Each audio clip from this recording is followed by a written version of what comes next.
I want to ask you if you're familiar with Article 1, Section 2 of the Texas Constitution. I don't memorize everything, so read. That's fine.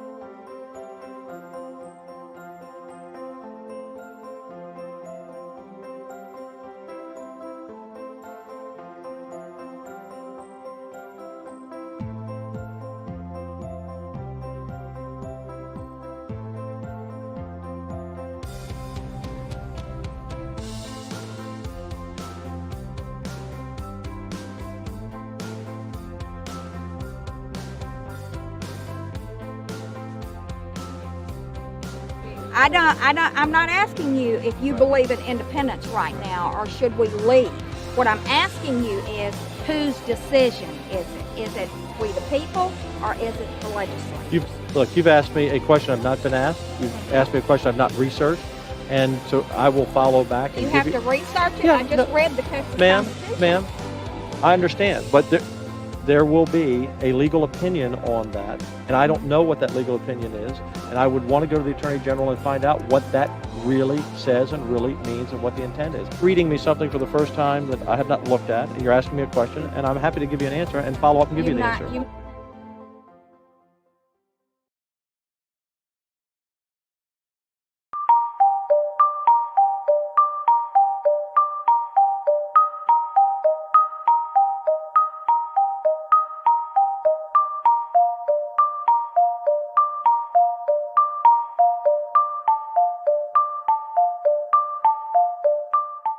Governor, what's the enforcement of this going to look like in terms of 25%, 50%? Who's going to do it, and are there any penalties attached? I missed the last part of the question. Are there any penalties attached to this? I mean, just mostly who's going to be doing the enforcing here? Right. Well, so for all of these executive orders, before now and now, there's several levels of enforcement. For one, there's the enforcement of up to a $1,000 fine and 180 days in jail. But the more primary enforcement would be either the local level or the regulatory level. And so for a lot of these businesses, they have an authorization to conduct business in the state of Texas. And if they violate the law, which this is now the law, they're subject to losing their license to have an open business.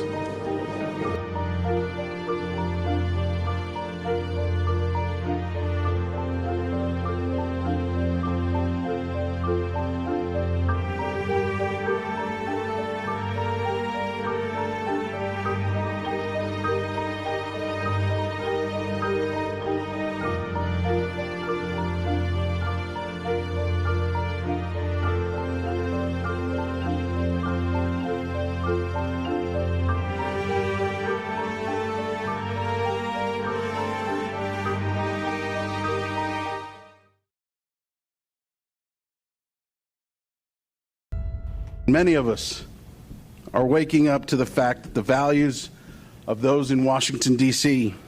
are not our values. It is under siege by a Democrat president who refuses to do his constitutional duty to secure the border of the United States. Then I think we take NASA, we take the military, we take the oil. Here in Texas, we esteem those principles of Thomas Jefferson, that all political power is inherent in the people. Texans are sick and tired of being governed by 180,000 pages of federal laws, rules, and regulations. And I've dedicated the last 15 years of my life to make sure that we don't have to do this anymore.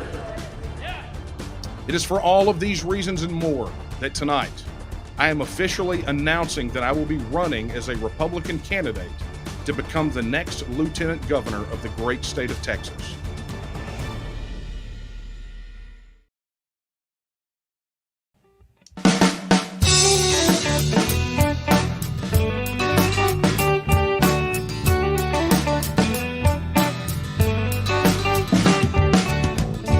People in power, whether red or blue, they could not care less about Texas, me and you. They created this give me country that don't value hard work. For a Texan to survive, all we need are some seeds and dirt. Texan rise, don't you hear your call? Got to save your country before it's all gone. Texan rise, don't you hear your call? country before it's long gone.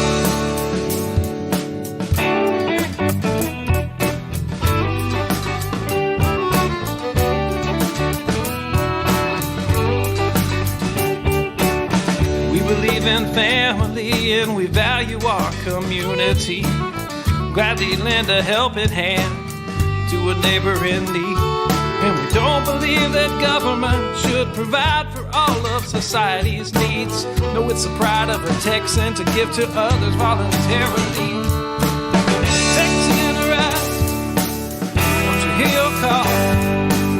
Gotta save your country before it's long gone.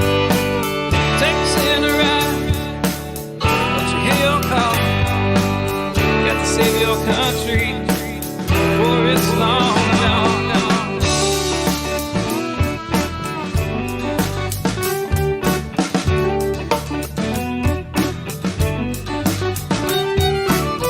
They like our tax dollars and they love our natural resources. They don't want to see us driving trucks, they'd rather see us riding horses. And now they want to ban our guns, you know, especially the ones that look scary. But may I remind you of the Gonzales Cannon and the Alamo heroes we buried. Texan, arise, don't you hear your call?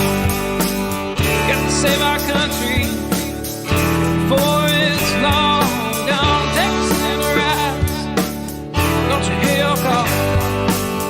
Got to save our country before it's long gone.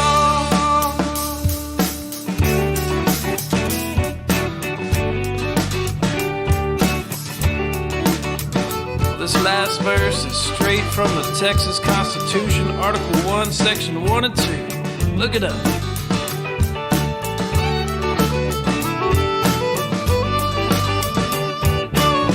Texas is an independent state, yet presently we suffer.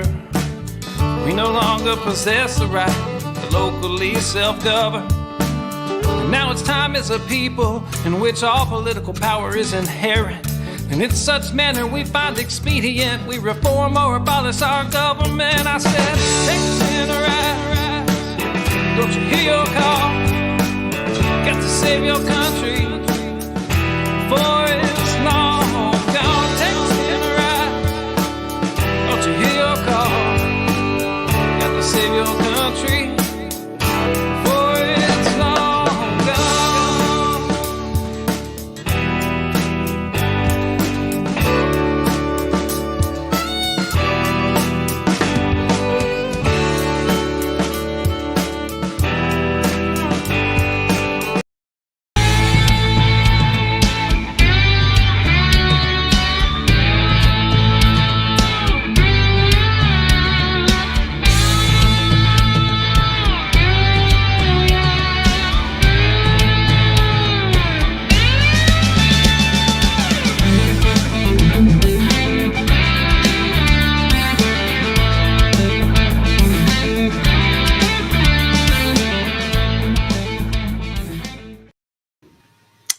Hi, good evening, everyone. It is I, Daniel Miller, with my weekly decompress, right?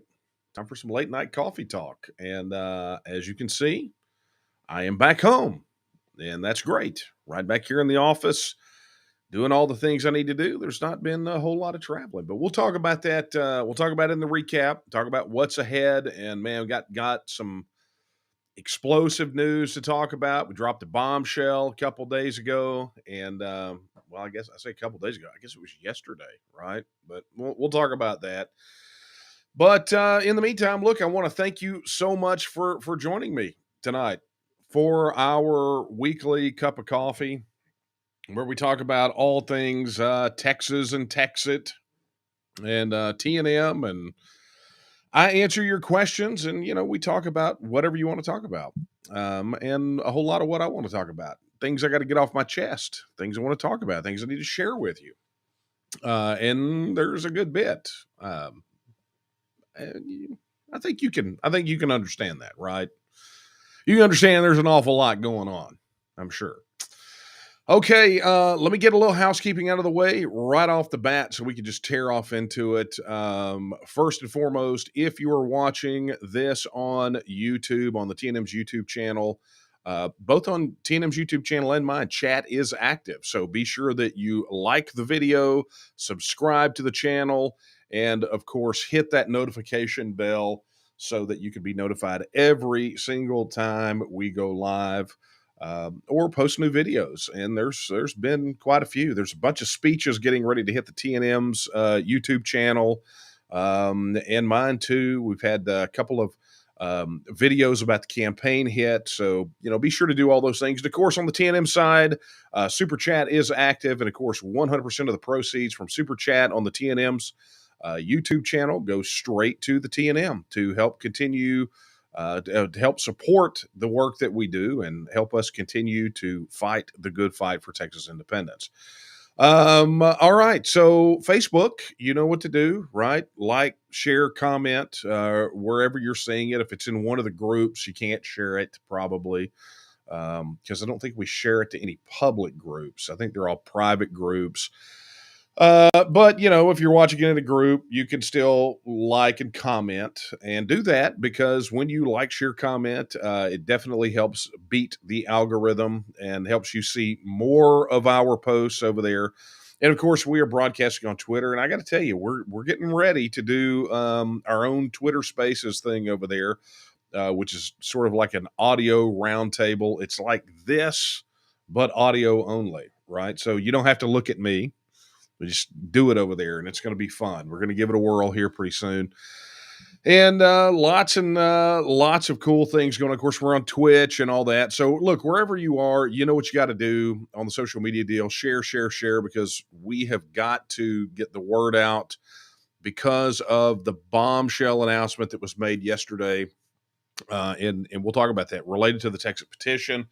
It is going to be absolutely imperative that we all just absolutely blow that thing up. And we'll talk about it in a minute. But I want to recap because last week when we did this, I was here, but the very next morning, I was in a car burning it up fast to head over to Fort Worth, right? And so if you guys know the map, Nederland is down here on the coast, almost to Louisiana, right? We're down here in the far southeast Texas corner. And you know where Fort Worth is, and that's a heck of a haul, like everything in Texas, right? Texas is big. You got to be prepared to drive if you're going to do anything in Texas. And so we fastballed it up there to go speak on behalf of the campaign to a group called Project Fort Worth. And I got to tell you, it was a great story. We had, I think we had a district director speak at one of their meetings months and months and months ago. And someone got a hold of my book, which if you haven't seen it, if you're fresh, here it is, TEXIT, 4-time bestseller. Get a copy, right? But they'd had a copy of the book and they got to talking about the issue of TEXIT. And one of the guys that is a judge there, and we'll talk about it, Andy Porter, he said, hey, guys, do you want the guy to come here and talk, the TEXIT guy? And they're like, yeah, I mean, that'd be great. And Andy goes, that's cool because we went to high school together. And so out of the blue, I get a message from Andy, and Andy's like, hey, let's hook this thing up. So Kara gets on the phone, gets it all done. And so I'm going to show you guys this picture. Andy and I took this picture. But yeah, we took this picture that we literally have not seen each other since we graduated high school. And you got to understand, there is some controversy, right? I say that our graduating class was 80. Andy says that it was 81. I have a tendency to trust his assessment because he was always better in math than me. But I've gotten better, Andy. I've gotten better. Never stopped learning when we left. But anyway, so there it was. So there was Andy. Andy and I were there. Andy introduced me, and I got up there. And here's the thing. I'm running. Obviously, you guys know I'm running for lieutenant governor. But what people want to talk about, like when they came up to me beforehand and afterward, all they want to talk about, I mean, yeah, they want to talk about lieutenant governor stuff. They want to talk about some of the issues like abolishing property tax, some of the things we've talked about, abolishing property tax, militarizing the state guard, putting them down on the border. I mean, they want to talk about those things, but all people want to talk about was TEXIT. And it was interesting because I had about 15 minutes to kind of do my spiel, and you cannot imagine how painful it is for me to try to cram TEXIT and all the other campaign stuff in 15 minutes. It was definitely difficult, but I had a great time. Met a ton of great people. There were, I don't know, half of the room, it felt like, were running for office at the tail end of the event. They're like, hey, anybody here in Fort Worth and Tarrant County that's running for office, line up, come give your little pitch. And so I stood there in the back of the room because I'd already, they'd already given me like 15 minutes. And of course I went 5 minutes over, but they'd already given me 15 minutes. So I'm standing back, and the line went from kind of the front of the room beside the wall all the way back to where we were and wound around behind the tables. I mean, that's how many candidates.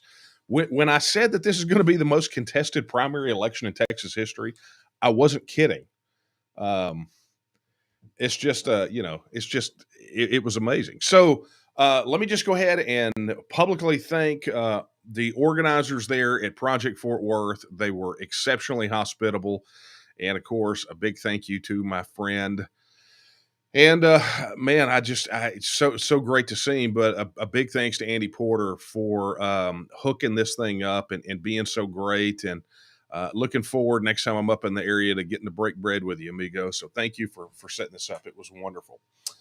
So, spent the night in Fort Worth, headed on back, and it's been solid work. A lot of people don't realize, and I guess they're just now finding, I think there was an assumption by a lot of people that all I did 24/7 was the TNM, right? My role in the TNM. What most people don't think about is I have to put food on the table, right? My wife and I have to pay the mortgage and the electric bill because last time I checked, Entergy will not accept best wishes and hopes and dreams in lieu of currency to keep the lights on. So so I have to work. So it's really crazy. I have started getting asked about this as people are finding out that obviously Karen and I own Radio Free Texas. You guys know that.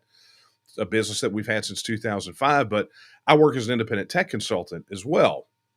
And so I have to, but you have to understand, I have to balance taking care of work, taking care of the TNM, and now campaigning.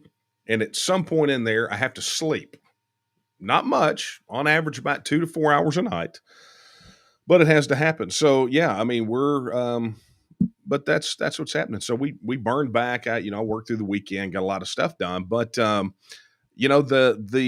beautiful thing is that teamwork makes the dream work, right? I mean, I work with a ton of great people, just like right now. Kara's monitoring the chat. She's watching for your questions, which is something that I did not mention. I neglected. If you have questions or anything like that you'd like me to answer when I get to that part of my weekly decompress tonight, drop your questions in there and I'll answer them. I'm typically not averse to many questions, or some that are just ridiculous that I don't answer, but I'll get to them. All right. So that said, other big news before I get to the big bombshell, the filing window is now open. It does not look like any of the court challenges are going to delay the filing window, although I did hear that one of the lawsuits has a little bit of traction. And if anything breaks loose in regard to delay in the filing window, it will probably not happen until the last week. So we just have to treat the calendar as it is, which means the filing window closes December 13th, which means the primaries, until further notice, are March the 1st, 2022. And it is going to be a dead run because it is now, about 12 weeks until early voting opens. And so we've got a lot of work ahead of us. We've got mere days until the close of the TEXIT petition, Which brings me to the big bombshell that was released yesterday morning, which is we have taken the TEXIT petition online, the legal TEXIT petition. And I'm going to tell you, it was, first and foremost, I got to say that I was super happy that we finally got legal clearance to get it done, right?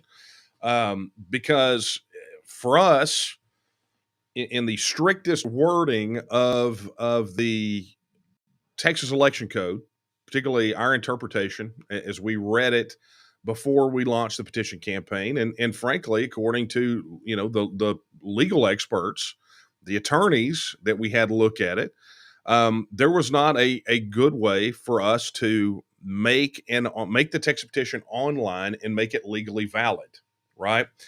So let me just kind of back up a bit so you guys understand what this means and a little bit about how we got here. Before the petition campaign was launched, we had some high level meetings in the TNM where we talked about what the TEXIT petition should look like and what it could look like. And there were a lot of criteria that we had. We wanted to make sure that the field was spun up. We wanted to make sure that we had good, solid lines of communication with our supporters. And, we wanted to make sure that we were going to have the funds to promote to people that we didn't already have connection with. And I mean, there was a lot of data that we had to do, a lot of programming and web development that we had to do to handle not only the petition signature counts, but also the verification of voter status. And so we looked at it from the standpoint of, okay, look, if the RPT or the state is going to be uber strict, what are they going to look at, right? What are the things that they could potentially do to try to flunk the petition? And so it was, it was difficult, and it's been difficult. Our certified petition circulators have been busting their tails. Our field volunteers have been busting their butts to get this petition done, whether it's block walking or events. I mean, just random petition collecting at stores. And they have been absolutely phenomenal, obviously, with the exception of some of the zero clubbers, right? But they're working on it. Okay. But this conversation about making the TEXIT petition online, we knew that there had to be some way to be able to execute this petition digitally, right? Because if you think about it, we just suffered through these government imposed lockdowns due to COVID, and everything was online. And even before that, we had the opportunity to execute signatures electronically on real estate contracts. I mean, when Karen and I did a refi on our house, I think almost everything we did, with the exception of a couple things that we had to do extra, was digital, right? I mean, we execute the application. I mean, everything's digital, right? Electronic signatures. And sure enough, there is a section in the Texas Business and Occupations Code that deals specifically with electronic signatures. And it says that electronic signatures are good in lieu of physical signatures. But the question that the attorneys had when we first broached this with them at the onset of the petition, or the outset of the petition campaign, was whether or not that particular section applied to the Texas election code. So, in other words, could an electronic signature substitute for a physical signature in that regard, right? And so that was it. And then there were some other, in the strictest wording, you look at it and go, okay, well, how is this possible, right? And the advice initially was, don't do it, right? But we've been persistent. We've dissected. We've presented technology. We've kind of advanced in the thing because ultimately we wanted to get to a point where we did this, because you got to understand, this is precedent setting, right? No one has executed a petition of the Texas election code in this manner, right? So this is going to be a thing. But so as we get a little bit closer, a couple weeks ago, we start looking at some technology solutions on the back end that we believe satisfy the every single portion of the requirements under the Texas Election Code. So we pass them by legal. Legal says, yep, that satisfies them. Go get them, Tiger. And so we developed it and we got it done in short order and launched it yesterday morning. So for all of you people that are sending in hate mail going, well, why didn't you do this 6 months ago? Well, we didn't do it 6 months ago because we didn't have legal clearance to do it. Right. And if we can't execute it legally, then it's absolutely pointless. Right. Because this is a petition that does something. This is not a petition that floats around in the ether that is the equivalent of some dude shaking their fist at Fox News, right? This is a legal petition that has a specific outcome according to statute if the threshold gets crossed. So that's why. Now you know. Now you know the entire progression.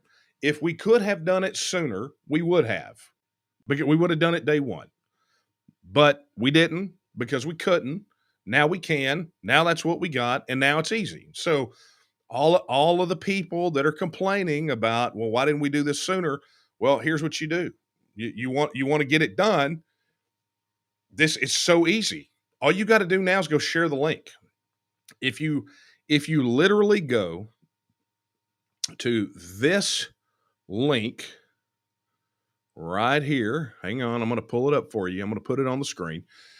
You go to this link right here, tnm.me/TEXIT petition. That is the online petition. Now, you go there. If you're logged in, you're going to see a bunch of social media share links and places where you can send it via email or text message. Go do that. Go do that a bunch, as much as you possibly can. Go share it. Go get it out there. Let's flood this thing, right? So we want to get as many signatures on here as possible. So we just did a big digital ad buy so that we could reach as many people as possible.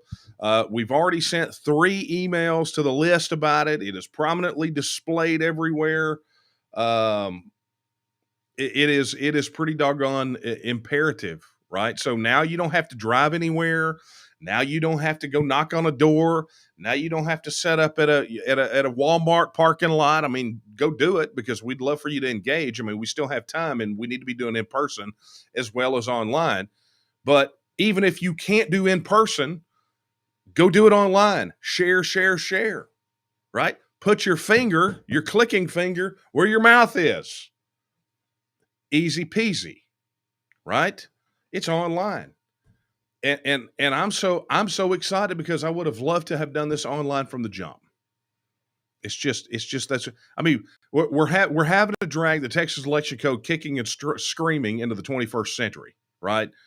I mean that these guys are treating this section of the Texas Election Code like it's the 1800s. It's ridiculous. So the online petition meets and in some respects exceeds the requirements required under the Texas Election Code. So we're looking forward to crossing that threshold. And I would like to do it early. So share. Everybody in your family that's a Texas registered voter, when you're carving turkey tomorrow, y'all gather up around the laptop and you get on this page, which is down here, get on this page and everybody sign the bloody petition. Let's get it done. Okay. Now we've had some questions come in about the petition. I want to answer those while I'm on this, and there's been several questions about the disclaimer, right? Now, just so you guys know, I have a copy of the petition right here, the paper petition with some signatures on it that I gathered, and the statement says this. It says, I know that the purpose of the petition is to place a referendum on the 2022 general primary ballot for the Republican Party that states the state of Texas should reassert its status as an independent nation for or against. Now, here's the thing that people are getting hung up on. I understand that by signing this petition, I become ineligible to vote in a primary election or participate in a convention of another party, including a party not holding a primary election during the voting year in which the primary election is held. Not our wording. That is straight from the Texas Election Code. And where people are getting hung up is they're like, well, wait a minute. If we're putting this in the primary, why can't I vote in the primary? Well, that's not what it says. It literally says this: you become ineligible to vote in a primary election or participate in a convention of another party. So if this is for the Republican Party, which it is, another party, that means you can't go vote in the Democrat primary or participate in the convention of the Libertarian Party, right? You sign this, you're saying, I get it, I'm voting Republican in the primaries. You can vote whoever you want to in the general election, but it says in the primaries, well, let's be honest. That's where you're going to want to vote anyway. If you're signing this petition so you can have a vote on it in the Republican primary, that's where you're going to want to vote. It's not going to ever tell you that, well, if you sign this petition to put it on the Republican primary, sorry, you're screwed. You can't vote in the Republican primary now.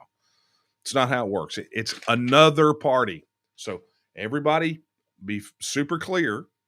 That's what the statement says. As a matter of fact, on the petition page under the video, there is language underneath the video to that effect. So, yeah, big bombshell.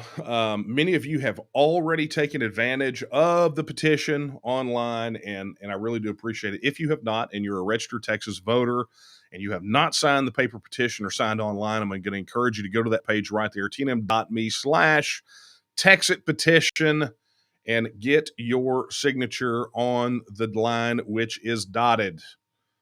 It's actually not dotted. It's a box, and you draw your signature with your finger if you're on your phone, your mouse, or your stylus if you're super fancy. Boom. All right. Let's see here. Yeah, I don't know why people are understanding that they're forbidden for participating in the. I mean, it's plain, but it happens. Look, we get confusion about this a lot. So if we could change that wording, we would, to make it a lot more clear, but that is straight Texas election code. Trust and believe. If you ever want to give yourself a raging headache, go take a tiptoe through the Texas election code. You'll wind up bleeding out of your ears and your nose. Okay. So that's it. You know what you got to go do? Go therefore and do it. All right. Let me get down to this. Before, well, I'll tell you what, let's go ahead and take some questions, right? We're about 30 minutes in. So I can go ahead and take some more questions. Jeff is asking on YouTube, if the U.S. was created by 13 sovereign states, each one a shareholder of a certain percentage of the U.S.'s assets, why are people opposed to the state taking its share of assets with it when it leaves? I don't know who's opposed to that. I mean, when I talk about it in this book and on the TNM website, that when it comes to post after the referendum, and I talked about it in previous coffee talks and speeches and Q&As and on. So I'm not going to go through it all again, but the final of the 4 stages post TEXIT of what we have to accomplish is negotiation. And in that in all those negotiated issues, that's something that's going to have to come up, right? Because we do have a percentage of the federal debt, right? That is ours. And I talk about and articulate in the book the 3 different methods, which it has been normally calculated globally when places exit and leave and become self-governing independent nations. We've got, you throw into that discussion, you talk about federal assets and installations and reservations here in Texas. Then you throw in, okay, well, what is Texas' portion of the Medicare Trust Fund and some of these other funds, right? Where Texas taxpayers have put money in, but we're going to have to spin up our own programs. And so how do we get that portion of the money back? And then let's talk about the assets, because if we're going to have a percentage of the debt, then we should get a percentage of the assets, right? So all of that factors in. All of that kind of goes into the balance of those negotiated issues. And it's just part of the discussion process. But I don't know anyone that's opposed to having that as a factor in negotiations at all.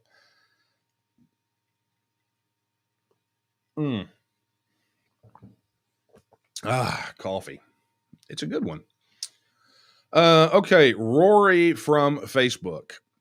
He says, do you feel a single secession is sufficient, or do we need additional fractionations with augmented county executive power is warranted? I'm going to have to decipher that a bit. So let's talk. This is going to give me an opportunity to talk about something that I think is an important distinction. There is a tendency to talk about Texas withdrawing from the Union as secession, and we did it for a long time, right? I mean, you see it. People in Texas still do. I mean, they slap secede bumper stickers on their vehicles, right? But I talk about this in the book and in speeches, and have tried to tell the media and explain to them that there has been a progression of thought around whether or not Texas withdrawing from the Union, or any state withdrawing from the United States, is actually a secession. Because as there has been this progression of thought and academic work and international law and all sorts of things related to these interactions between these supranational entities and the nation state, there has been this distinction that is starting to be made between the term secession and what we're doing here, this exit or withdrawing membership from the Union. I talk about it in the book. We talk about it on the website. And so to your point, at least what I think you're asking, number one, Texas withdrawing from the Union is technically not a secession, right? It's just withdrawing membership from a union. But your second question is, do we think, or do we have an opinion on whether or not counties should leave Texas? And the answer is no. You have to understand something about counties. Counties are, by their very definition and construct in Texas, administrative subdivisions of the state, just like municipalities and school districts and other entities are political subdivisions of the state. Counties are nothing more in Texas than administrative subdivisions of the state. And so Texas is an entity. It is one thing that has sub things within it, right? So if one of those counties wanted to leave, that would truly be secession, right? And in that regard, that has a whole other set of issues where, TEXIT is pretty cut and dry. No prohibition in Article 1, Section 10, reserved to the state under the 10th Amendment, reserved right to the people under Article 1, Section 2, the people of Texas as a whole. So, I'm not a fan. I'm not a fan of the 5-state solution. I don't know that anybody in Texas really is a fan of that. Think about how many waffle irons people would have to scrap if the shape of Texas changed or Texas broke up. I don't think anyone wants to see Texas as separate entities. Texas is Texas, and let's just keep it that way, right? Okay. Looking for more questions. Anyone? Because if there are no questions, then I will move on and let everyone get back to their Thanksgiving and get back to my coffee and some stuff I've got to do on the campaign website. All right. Man, that coffee's good tonight. I don't know. Care what is this coffee? It's really nice. All right. Well, look, while we're waiting for this last wrap up of questions, or this last round of questions, let me go ahead and take this opportunity to thank everyone for the birthday wishes. Today is my birthday, and you guys have made it extra special. The phone calls, the texts, the phone calls, the texts, the messages on social media. I am overwhelmed and exceptionally gracious for your support and your kind words. Sometimes you get to feeling like the Maytag repairman, and remind me every birthday that I'm not alone, and I'm very appreciative for that. So thank you all very much. I heard from my 7th grade math teacher. How awesome is that? That's pretty awesome. That's for you, Mr. J. and here you go. the first birthday wish that came in from Australia, and it's the time difference. So, Mark, thank you very much.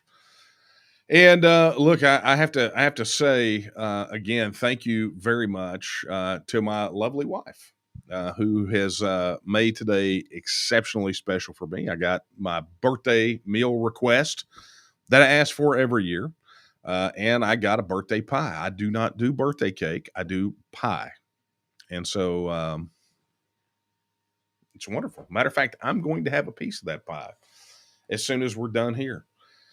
All right. So let's get down to it. If you guys are short on questions, I'm going to keep it short tonight because tomorrow is Thanksgiving, right? And by the way, thank you for the super chat and the obligatory Social Security and Veterans Benefit question. I appreciate that. Yes, and Daniel, thank you for your super chat there as well, and the birthday wishes. Oh, by the way, let me. And Viva, thank you so much. Okay, here's a question from the super chat that apparently got missed because I am not seeing it over here in the Slack. Okay, so Viva says, Daniel, what are some resources to counter this garbage narrative that Texas only left Mexico to keep slavery? Like literally just history. I mean, I don't know how you counter something that is so blatantly false as this narrative that, I mean, look, I will tell you, if you want to know why Texas left Mexico, go read the Texas Declaration of Independence, right? It's kind of like, when these numbskulls talk about how the Alamo was only fought because they wanted to keep slaves, go read Travis's letters from the Alamo. Like, not just the famous victory or death letter, but the one, any of those letters he wrote to Jesse Grimes. I mean, I've got a particular favorite one that I love to quote from all the time, where he specifically talks about they are there fighting for independence and were upset that the convention, to their knowledge, had not issued a Declaration of Independence yet. Now, that letter was written on March the 3rd. They were unaware, but pretty doggone awesome. Okay, let's look at this.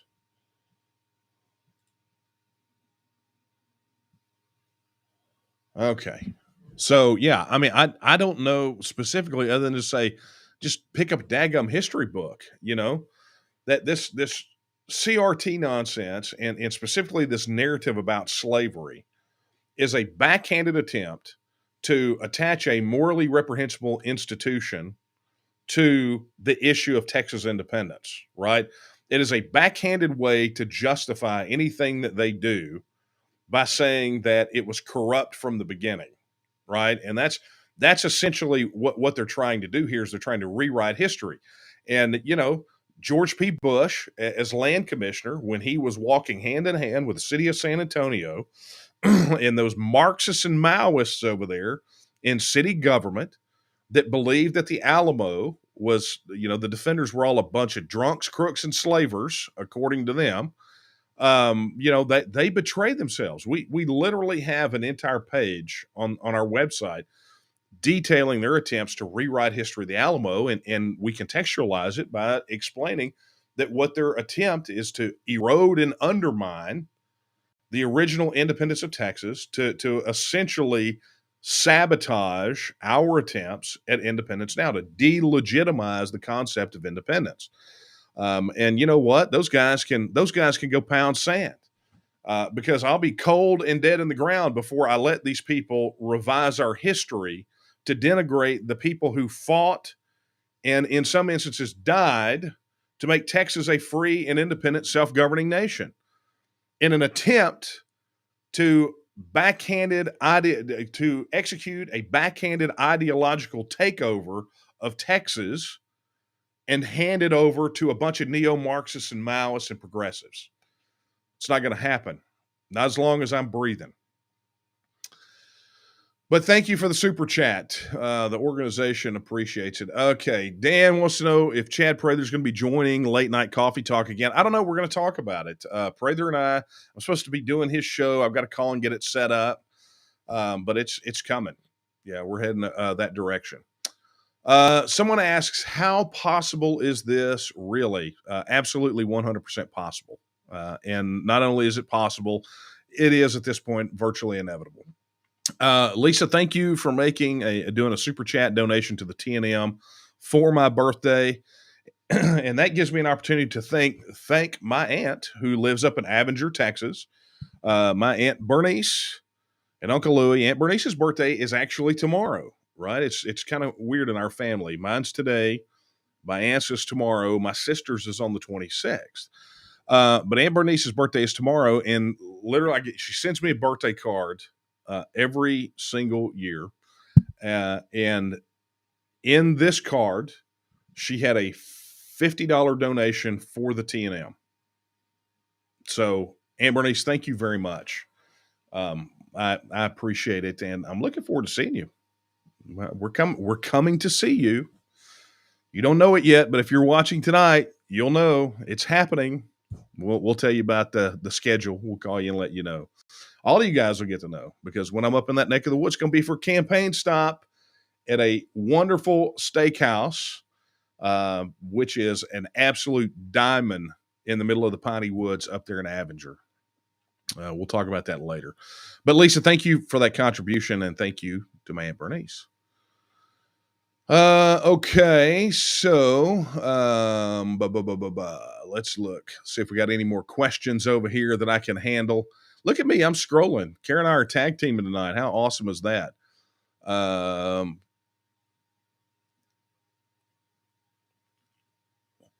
Yeah, okay. So John Robinson says, question, during a recent event, Alan West was questioned about the Texas State Guard in reference to full militarization. He stated that is all great, but the reality is the Guard is not equipped. And I totally agree. That's why we began suggesting in 2012 that the State Guard be fully militarized, right? AKA militarized, equipped. You know, you've got Greg Abbott and Lieutenant Governor Dan Patrick bragging about putting 1% of the state's budget toward the border issue, which the bulk of that goes to cover costs associated with redeploying DPS troopers down inland, right, away from the border, up to 30, 40 miles away from the border, to make traffic stops and try to interdict ones that slip through a very holy net placed by his small number of National Guard troops that are there for primarily photo ops and, the Customs and Border Patrol. So you've got to, and you can go see it on my website. Let me pull that up for anyone who needs to find that out. If you go look there on the issues section, specifically where it talks about securing the border, you're going to see when it comes to the securing the border, particularly the State Guard, it's full militarization, right? So we shift a large chunk of that $2 billion biennial budget over to the State Guard for the purpose of spinning them up, fully militarizing them, right? Getting them equipped, opening enlistment wide open, specific targeted enlistment for prior service personnel, particularly any of those that have got infantry experience or, any pretty much if they were active duty military at some point. Let's open it up. Let's encourage that enlistment. Let's prioritize that enlistment, and let's make sure that we've got all caps removed, right? Let's pile it in with personnel. And then what you do is you take that newly equipped, newly militarized State Guard with people that are now in it that already have training on the type of equipment that they would be using, and you can deploy them down to the border as a border interdiction force, and you belly them right up to the river. It's not, hey, we're going to help you get out of the rafts. It's like, you're coming up against a wall of us, and you better turn back. And if you cartels think you're going to shoot at us, understand that we got way more lead than you got, and we will sling lead over that border.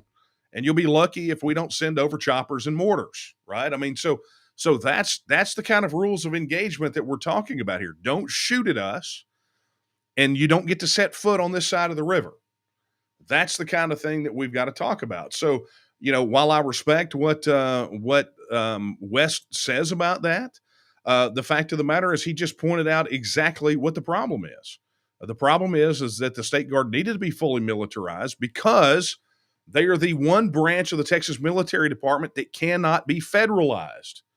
As it stands right now, we could deploy National Guard down there today, and within 5 minutes, the President of the United States, President Puddin' Pop, could federalize them and say, go home. Or I'm shipping you off to, pick some rando spot on the globe just to spite us. And if you think they wouldn't do that, you severely underestimate how vindictive they are when it comes to issues of this with Texas, right? They wouldn't outright bomb us or shoot us, right? Because that would create a whole thing. But will they annoy us over the border? Absolutely. They want that border wide open. All right. So glad we could get that question. Thanks for asking that, John. Scrolling down, looking for more. Let's see if there's any more questions. Why am I scrolling?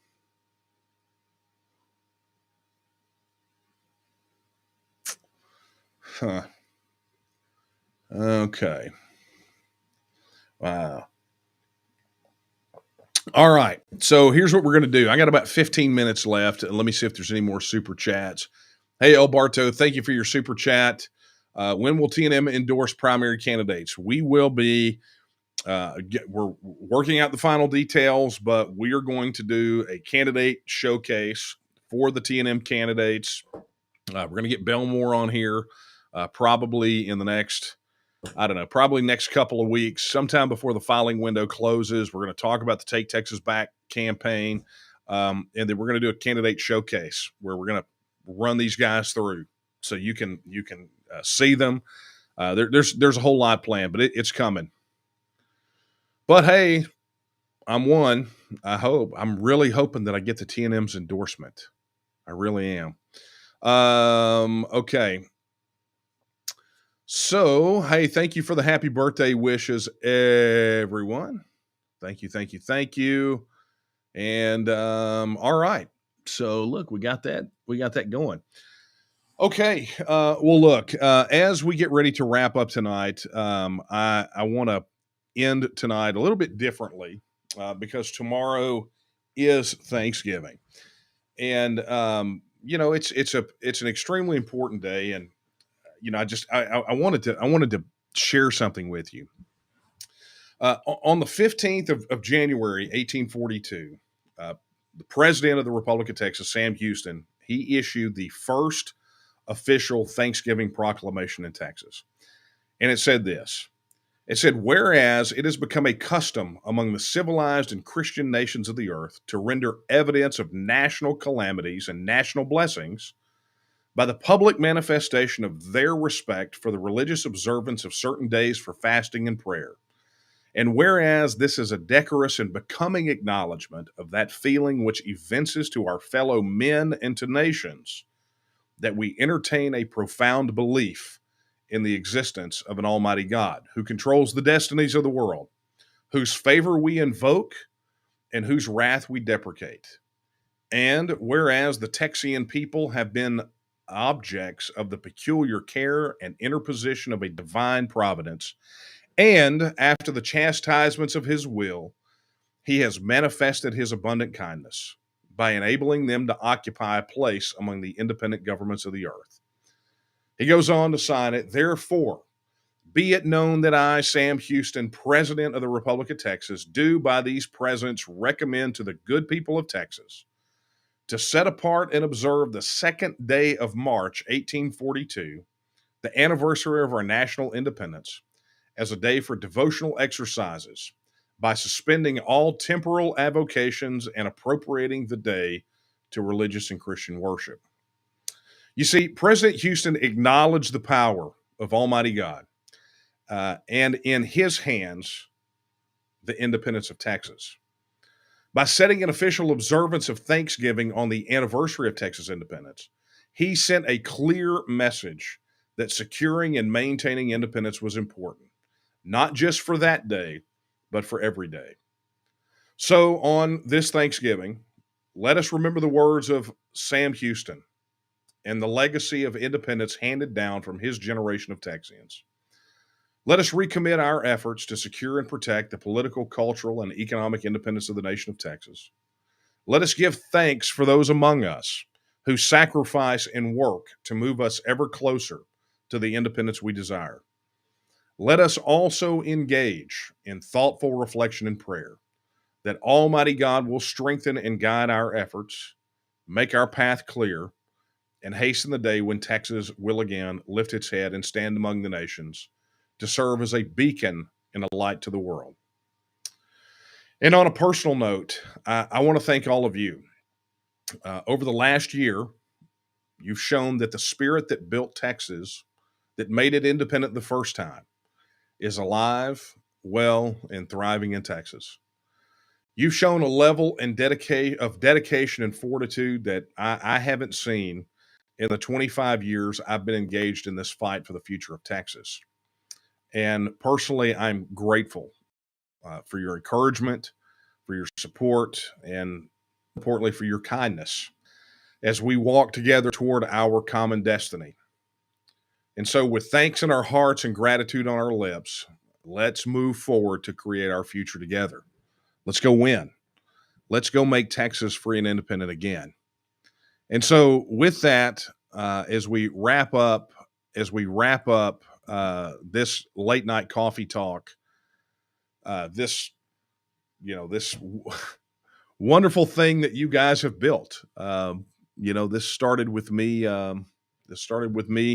Getting on here weekly and decompressing and sharing with you, and then it became all of us sharing together this journey that we're making for Texas independence. And so, I have to say that as we get ready to celebrate Thanksgiving tomorrow, let's take the opportunity to remember that first official observance of Thanksgiving in Texas was actually coincidental to the anniversary of our independence on March the 2nd. Let's redouble our efforts. Let's give thanks tomorrow for the opportunity to do what we're doing, that it is not ultimately too late to save freedom and independence in our time. And then let's go out and let's just get it done. Let's go out there, let's work our tails off, and let's get it done. We are so close to the finish line. Let's go make Houston and that generation of Texians proud.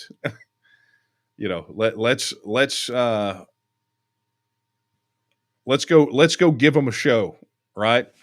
Let's go give them a show. And then let's write the future so that future generations will read back in history books and read that we were a people that loved freedom and loved independence and were willing to get the job done under these favorable circumstances. Golly, man, it's hard to believe that we're so doggone close.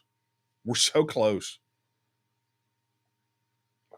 And I honestly am ready for it. So tomorrow, when I am taking the day to observe Thanksgiving, I'm gonna thank the Almighty. I'm gonna thank the Almighty for my wife and my children and my family. I'm gonna thank the Almighty for this opportunity for us to make Texas a beacon of freedom and liberty and hope in a increasingly dark world.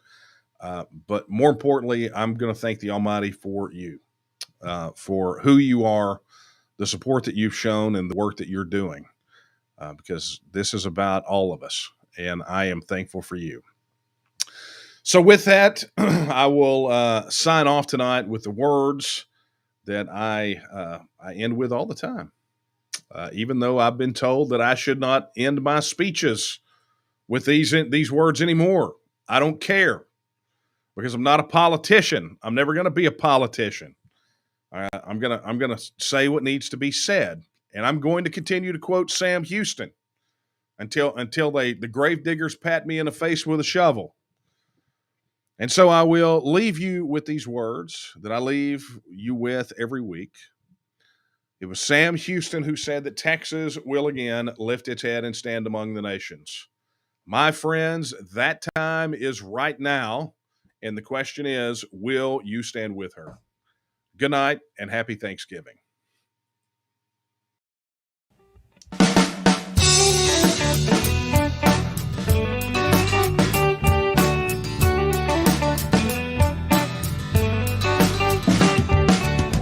Well, the people in power, whether red or blue, they could not care less about Texas, me and you. They created this give me country that don't value hard work. For a Texan to survive, all we need are some seeds and dirt.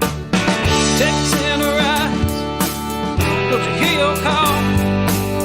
Got to save your country, for it's long gone. Texan rise, don't you hear your call? Got to save your country, for it's long gone.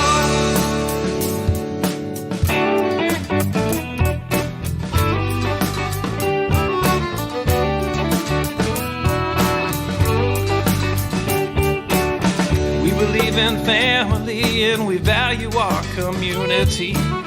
Gladly lend a helping hand to a neighbor in need. And we don't believe that government should provide for all of society's needs. No, it's the pride of a Texan to give to others voluntarily.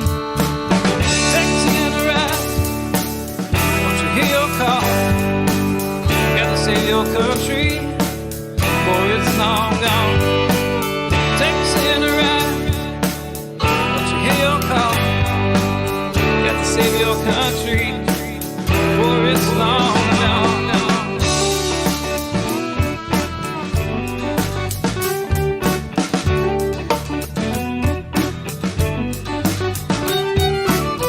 They like our tax dollars and they love our natural resources. They don't want to see us driving trucks, they'd rather see us riding horses. And now they want to ban our guns, you know, especially the ones that look scary.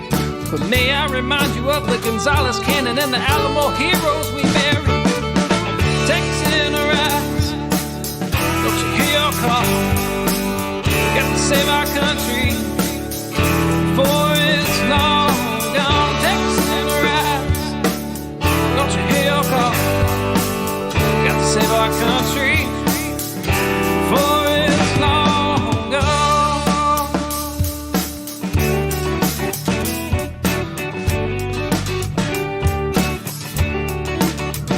This last verse is straight from the Texas Constitution, Article 1, Section 1 and 2. Look it up.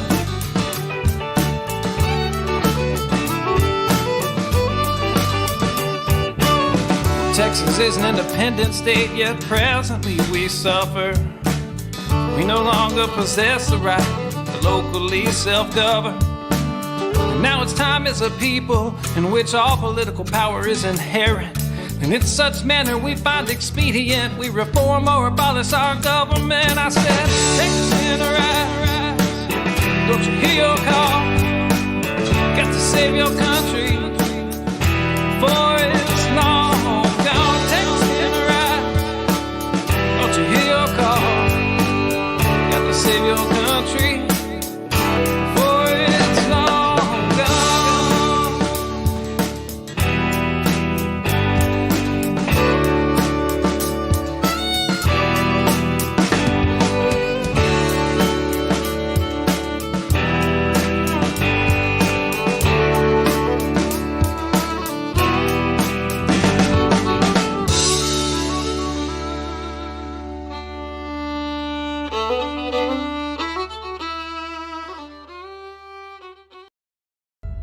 Many of us are waking up to the fact that the values of those in Washington, D.C.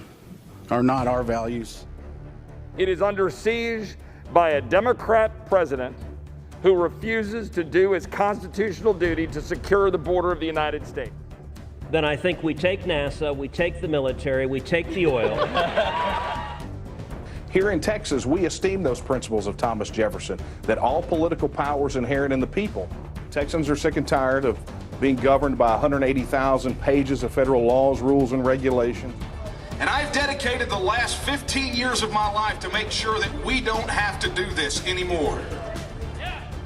It is for all of these reasons and more that tonight I am officially announcing that I will be running as a Republican candidate to become the next Lieutenant Governor of the great state of Texas.